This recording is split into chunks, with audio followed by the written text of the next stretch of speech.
You are performing this repair at your own risk. We cannot be held responsible for any injuries or damages done to your device while attempting a repair. Today we'll be demonstrating how to replace the LCD in the Zune 120GB model. Now if your front glass is cracked and your screen works fine, you'll actually have to replace the front housing. What we're talking about today is the actual LCD screen, which is located beneath the front glass. For this repair, we'll be using two case opener tools in order to open up the Zune, a bottle cap for keeping the screws organized, a flathead and Torx small screwdriver, in addition to our replacement LCD screen. The first step is to actually open the device, and we're going to do this by wedging our case opener tool in between the front and rear housing, starting at the top. This will be the most difficult step of the entire repair process. We'll go about this from one half of the Zune, and once we've released the clips on one half of the Zune, we'll be able to remove the rear cover. The right side seems to be the easiest, and that's what we'll demonstrate here. So with your case opener tool, there are 5 clips that we're going to need to release, and we'll do that by prying outward in each location of these clips. You'll be able to see just where these are once we get this device opened up. There's one more clip we'll want to release at the bottom of the Zune. Now we haven't yet completely released these clips, so we'll go along one more time and we should be able to remove this back cover.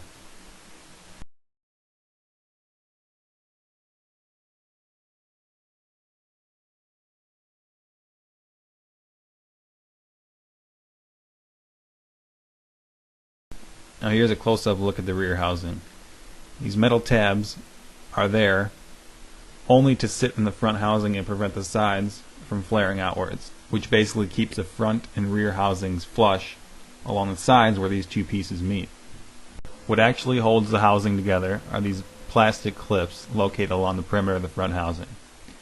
And there's a metal strip that runs along the entire inside of the back metal housing, and the plastic clips from the front housing sit beneath this metal clip, holding the two pieces together.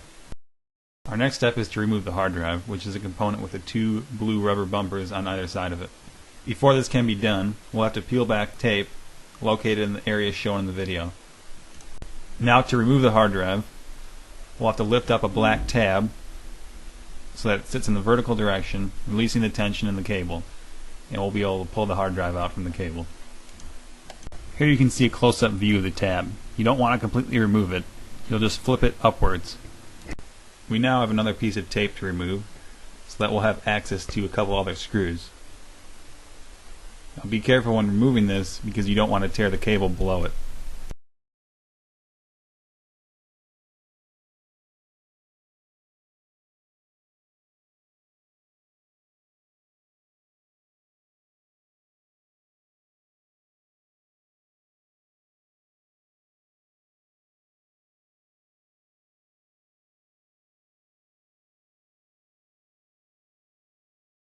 Next, we'll be removing a total of 4 Torx screws. So we'll grab our small Torx screwdriver and remove the screws in the locations being shown in the video.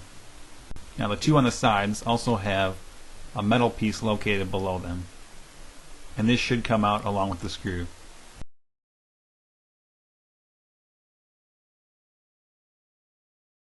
And now there are 2 more located on opposite sides of the sync port that we'll have to remove, and you want to be careful not to damage the hard drive cable while you're doing this.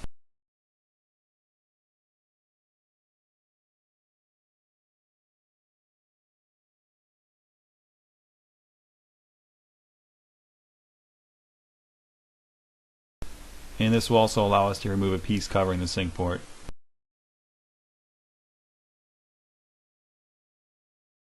Next, we're going to want to remove the battery from its cage. It may be held in with a little bit of adhesive, but it should come right out using your flathead or case opener tool. And then we have a cable to remove, which goes to the headphone jack and hold switch assembly.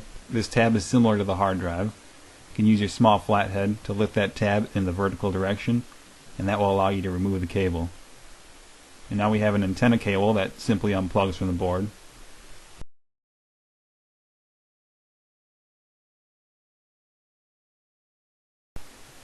Now we're almost ready to remove this piece.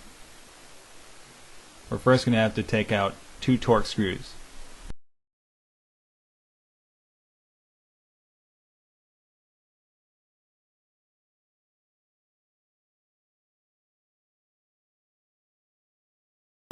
Now this assembly is still held in with adhesive at the top. If you have a heat gun or hair dryer, you can heat it up to soften the adhesive and make this removal process a bit easier. Essentially what you want to do is wedge your small flathead or case opener tool in between this assembly and the housing to free it from the adhesive. Once you've freed it from the adhesive, you're going to want to bend 2 metal pieces, part of the battery cage, inwards toward the center of this cage as shown here.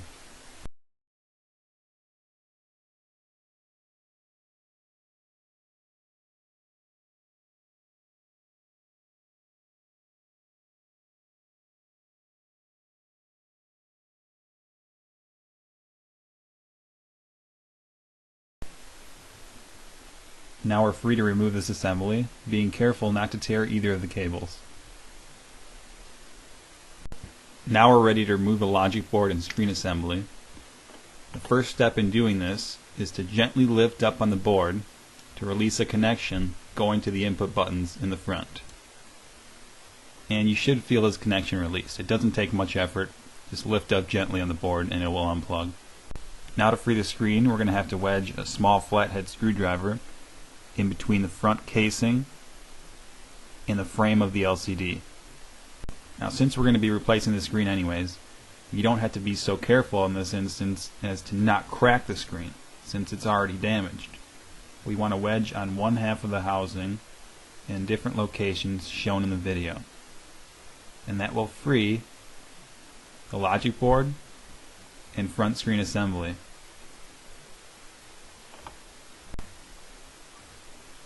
And here again we have another tab that will need to be released so that we can free the LCD screen from the logic board.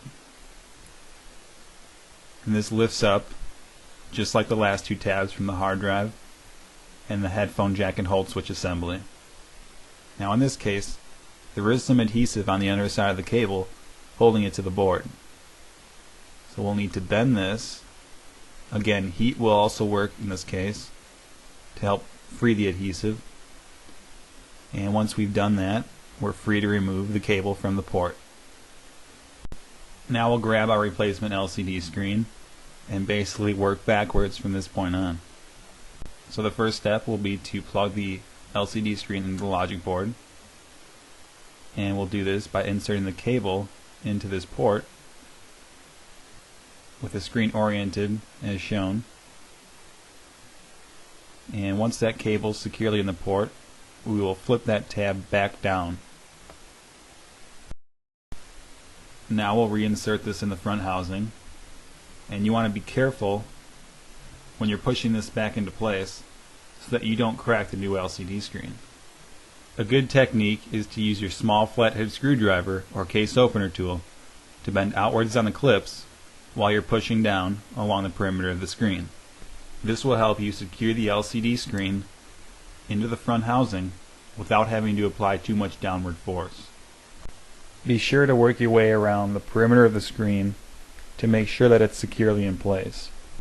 Now to secure the front connection, we'll push gently here and we'll feel that plug into place. Next we'll go ahead and install the headphone jack, hold switch, and antenna,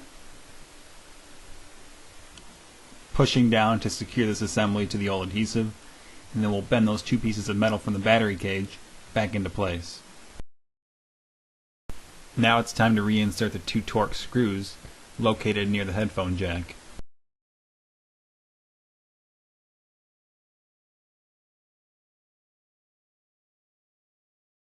And then we can reinsert that cable, flip the tab down, and now we'll plug the antenna cable back in. And then we'll want to tuck both the battery and antenna cable into the sides of the frame. Now we're ready to reinsert the 4 Torx screws holding the logic board in place, but don't forget to put the metal pieces back into their place.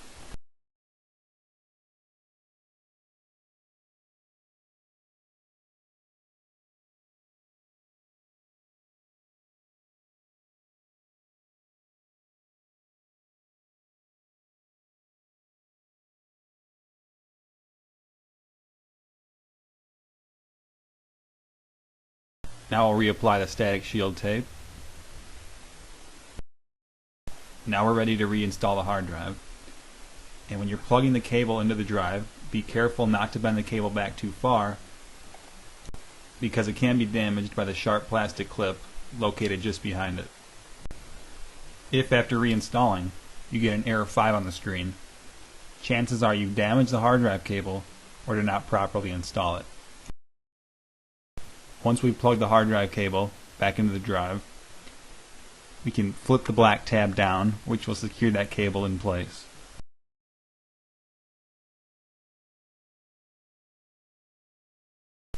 To adhere the hard drive cable to the back of the drive, we can use a fresh piece of Scotch tape. All that's left to do at this point is to close up the Zune. Before we do that, we want to bend these tabs back towards the outer casing. They don't have to be touching, but bending them outward will ensure that the front and back housing fits snug. Now to put the rear casing on, we're going to first insert the tabs into one side, making that side flush.